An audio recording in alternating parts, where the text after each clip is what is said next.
데살로니가에 있는 교회에 사도 바울이 실루아노, 다시 말해서 실라입니다.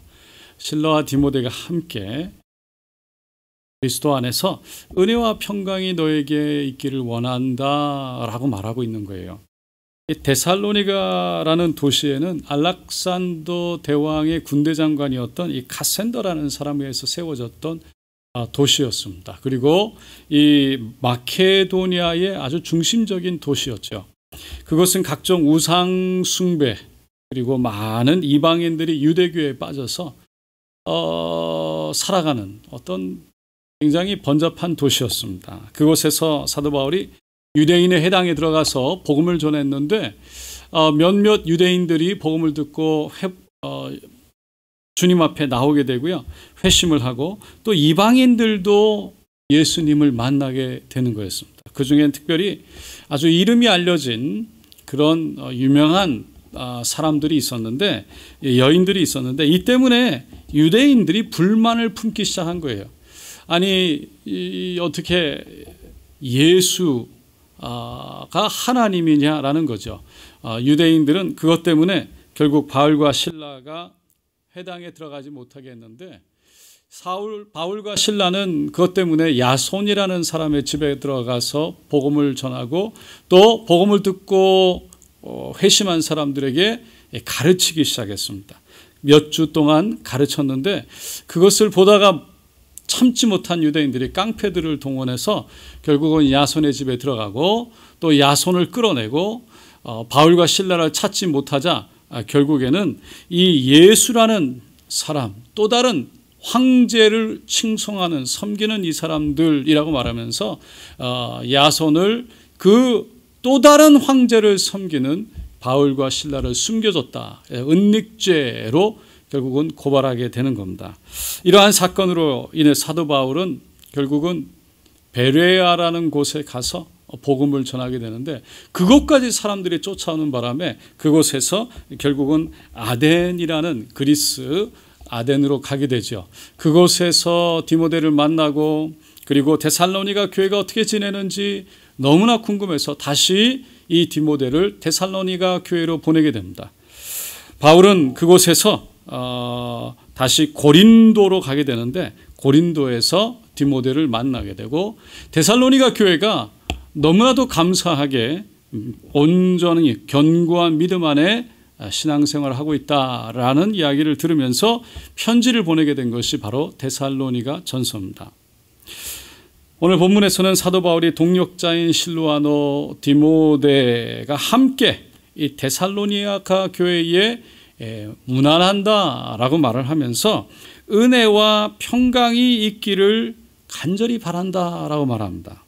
이 은혜와 평강이라는 것은 은혜라는 것은 헬라인들의 그 당시 인사말이고 평강이라는 것은 히브리인들의 인사말이었어요. 그러니까 은혜와 평강이라는 것은 그 당시에 여러 문서에도 흔하게 쓰여졌던 인사말입니다.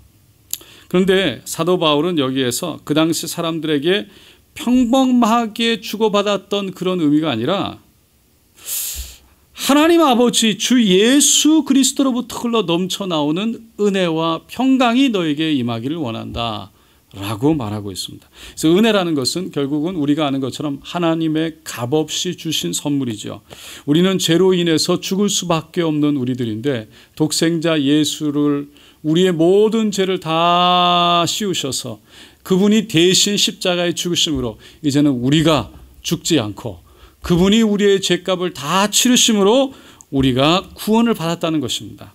그래서 죄값은 사망이기 때문에 결국은 피로 죽음으로 그 죄값을 다 치르셨기 때문에 우리가 한 것이 아닌 예수 그리스도의 은혜로 그분의 공로로 우리가 구원받았다는 거예요. 이것이 은혜라는 것입니다. 평강은 세상이 말하는 평강이 아닙니다.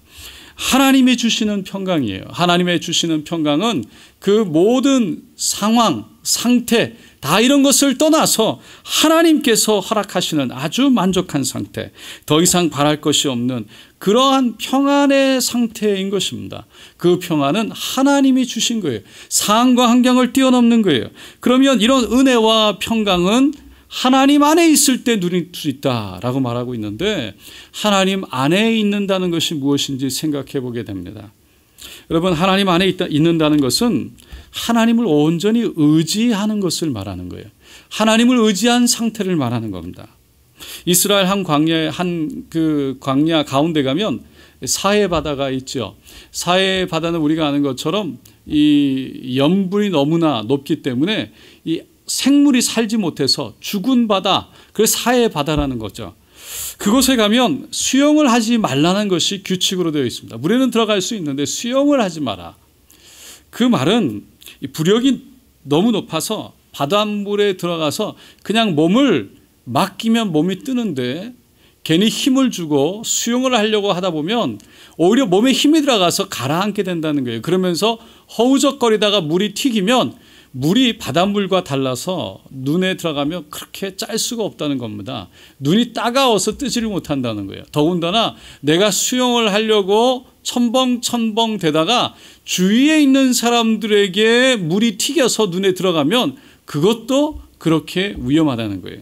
그래서 수영을 하지 말라. 다시 말해서 모든 사람들에게 주어진 주의사항이 바로 그냥 몸을 사해 바다에 맡기고 들어 누워라라는 거죠. 힘을 빼라는 거예요. 마치 아이가 어머니의 품에 자신을 맡기듯이 편안하게 맡기라는 겁니다. 여러분, 하나님 품에 가만히 안긴다는 것, 하나님 안에 있는다는 것, 하나님께 맡긴다는 것은 그런 거예요. 여러분, 분명히 물이라는 것은 물에 들어가면 우리의 몸이 무겁기 때문에 빠지게 되어 있습니다. 그리고 수영을 우리가 힘을 써야 되는 거예요. 그런데 하나님께 맡긴다는 것은 사해 바다같이 하나님 앞에 우리의 몸을 맡기는 겁니다. 그러면 하나님이 안전하게 붙들어 주신다는 거예요. 하나님이 지켜주신다는 거예요. 그거를 믿는 것이 어려운 거죠.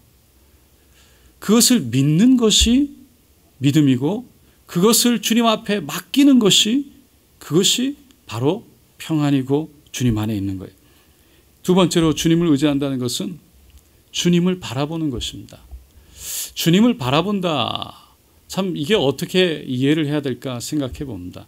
여러분, 베드로가 물 위를 걷다가 바다 위를 걸었지만 파도가 넘실거리고 바람이 부는 것을 보면서 그것 때문에 파도와 폭풍으로 인해 두려움이 일어나서 물에 빠져들어갔죠.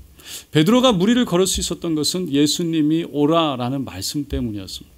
그 말씀 붙잡고 주님을 향해서 주님을 바라보고 걸어갈 때였습니다. 주님을 바라본다. 여러분, 이스라엘 백성들이요 40년간 광야 생활할 때 늘 조금만 힘들면 불평하고 불만을 토로했지만, 한때는 너무 힘들어서 불평할 때 하나님이 그것을 보시고 너무 지속적으로 하나님을 의지하지 못하자 불뱀을 보냅니다. 그 불뱀 속에 물려 사람들이 죽어가는데 이 독이 온몸에 퍼지는 거죠. 그때 모세가 하나님 앞에 나와서 부르짖습니다. 하나님 도와주십시오. 그때 하나님이 말씀합니다. 이 놋으로 뱀의 형상을 만들어서, 못을 만들어서 장대 위에 달아 높이 들어 올리라. 이것을 보는 사람마다 살리라 라고 말씀하신 거예요. 그때 모세는 하나님 말씀이기에 놋으로 뱀의 형상으로 둘둘 감아서 그것을 장대 위에 걸어가지고 높이 들어 올렸습니다. 그리고 하나님 말씀을 선포했어요. 이 장대에 걸린 놋뱀을 보는 사람마다 살 것입니다. 이 놋뱀을 쳐다보십시오. 이 놋뱀을 쳐다보면 당신은 일어날 것입니다 라고 외쳤는데, 그 장막 속에서 텐트 안에서 모세 이야기를 들으면서, 아니 내가 지금 불뱀에 물려 내 몸에 독이 퍼져 내 몸에 불평과 불만과 무거움과 어려움과 절망과 아픔과 눈물이 있는데, 지금 내가 나가서 그 죽은 놋뱀을 바라본다고 나에게 어떤 일이 일어나겠는가 라고 했던 사람은 서서히 죽어갔습니다. 하지만 그 하나님의 음성을 듣고 놋뱀을 바라보기 위해 아픈 몸을 이끌고 나와서 그 놋뱀을 쳐다본 사람은 너무나도 놀랍게 하나님 말씀하셨기에 쳐다본 사람은 살아난 거예요. 독이 서서히 사라지기 시작했습니다. 여러분, 우리가 예수를 바라보면 내 안에 어떻게 은혜와 평강이 있겠는가? 예수를 바라본다고 무슨 일이 있겠는가? 내가 지금 나가서 기도한다고 내 안에 무슨 일이 있겠는가? 내 삶에 무슨 일이 있겠는가? 라고 생각할 수도 있습니다. 그런데 주님 안에 거한다는 것은 그것마저도 주님께 맡기는 거예요. 그것마저도 주님 앞에 올려드리는 거예요. 그리고 주님 앞에 무릎 꿇는 거예요. 그리고 주님 앞에 우리 자신을 내려놓는 겁니다. 하나님, 주님 아시지요. 내 마음도 아시고 내 상황도 아시지요. 그 주님 앞에 맡기는 거예요. 그렇게 맡길 때 놀라운 것은 그렇게 주님 앞에 맡길 때 하나님이 역사하신다는 거예요. 여러분, 하나님은 영이신 줄로 믿습니다. 초자연적인 살아계신 하나님의 역사를 행하시는 분인 줄로 믿습니다.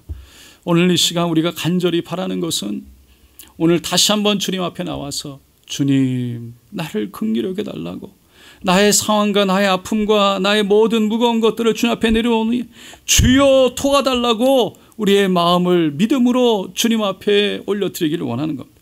여러분, 영적인 세계는 우리의 생각과 우리의 지혜로 이해할 수 없습니다. 영적인 세계는 믿음으로만 이해가 되는 것입니다. 오늘도 주님을 바라보고 주님을 또 바라보고 또 바라보고 주님을 의지한다고 우리의 모든 것을 맡겨드릴 때, 그분 안에 거할 때 그분이 반드시 길을 내시고 책임져 주실 줄로 믿습니다. 오늘 이 시간 주님 앞에 나아가 우리의 마음을 내려놓는, 토로하는, 주님 앞에 그대로 내려놓는 이 시간 되시기를 예수님의 이름으로 축원드립니다.